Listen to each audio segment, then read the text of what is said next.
প্রোগ্রামে আমার পাশে বসে থাকার কথা ছিল, ও আসলে দেখতে পারবে না এটাই। তানজিন তিশার নতুন লুক নিয়ে হচ্ছে দারুণ আলোচনা, পাচ্ছেন সকলের প্রশংসা। অনেকেই তো বলছে মেয়ে হয়েও মেয়ের প্রেমে পড়ে গেছি, এমন সুন্দর লুক ছিল তার।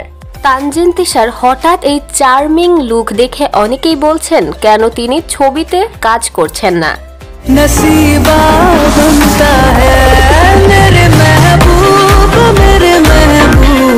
অন্যদিকে ঘুরে আসা যাক ইধিকা পালের কাছ থেকে। ভাগ্যের বৃহস্পতি যেন তুঙ্গে ইধিকার। হাদান সুপার ডুপার হিট হওয়ার পর এবার ব্যস্ত আছেন তিনি বরবাদের শুটিং নিয়ে।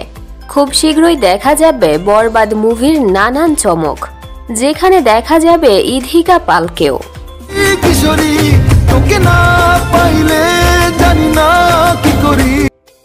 অন্যদিকে ঘুরে আসা যাক রুবায়েত ফাতিমা তনির কাছ থেকে। ভালোবাসার গল্প বলার অনুষ্ঠানে প্রত্যেক কাপল হাজির ছিল তাদের পার্টনারের সাথে, শুধু তনিকেই দেখা যায় সেই অনুষ্ঠানে একা উপস্থিত থাকতে। এ বিষয়ে আবেগ আপ্লুত হয়ে যায় তনি। মানুষটার আজকে এখানেও হয়তো এই প্রোগ্রামে আমার পাশে বসে থাকার কথা ছিল, ও আসলে দেখতে পারবে না এটাই।